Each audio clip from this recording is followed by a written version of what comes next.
বন্ধুরা, রিতা রকমারি রান্নাঘরে আজ স্বাগত জানাই। আজ আমি বানিয়ে দেখাবো কলা পাতার শিম পাতুরি। প্রথমে শিমগুলোকে কেটে ছোট ছোট করে নুন হলুদ দিয়ে মেখে রেখে দেবো। তারপরে রসুন শিলনোড়াতে বেটে নিয়ে একটা বাটির মধ্যে তুলে রাখবো।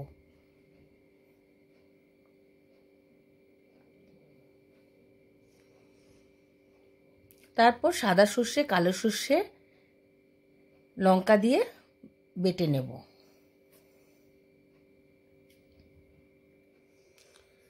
লবণ দিয়ে একটু বেটে নিলাম।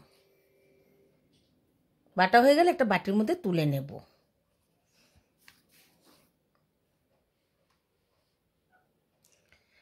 কিছুক্ষণ বাদে শিমগুলো চিপড়ে আমি জল ফেলে তাতে সর্ষে বাটা, লবণ, হলুদ, লঙ্কা বাটা,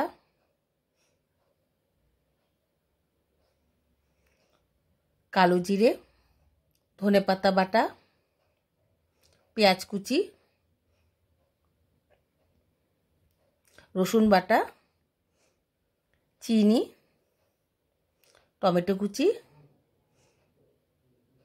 নারকেলের কোড়া, সরিষার তেল, কাঁচা লঙ্কা চেরা, কালো জিরে ভালো করে নিজের আপন মতে হাত দিয়ে মেখে নিলাম। তারপরে ওই বাটি ধোয়া জল দিয়ে একটু ভালো করে চটকে নিলাম। তারপরে কড়াই বসিয়ে কলা পাতা বিছানার মতো করে দিয়ে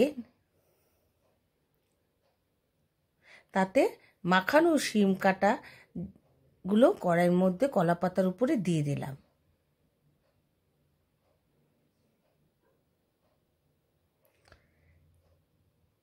দিয়ে তার উপরে কলা পাতা দিয়ে ঢেকে দিলাম, দিয়ে ঢাকনা দিয়ে ঢেকে দেব।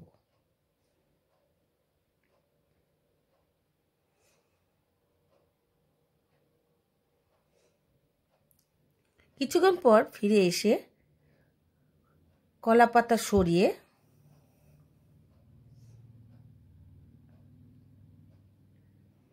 একটু নাড়াচাড়া করে হালকা হাতে এপিট ওপিট করে দিলাম।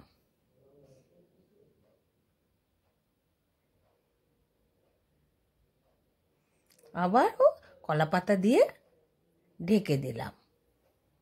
কিছুক্ষণ বাদে কলা পাতাগুলো উঠিয়ে তাতে আবারও নাড়াচাড়া করে নিলাম।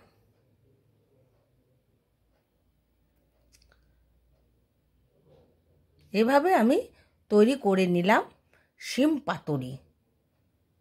আপনাদের ভিডিও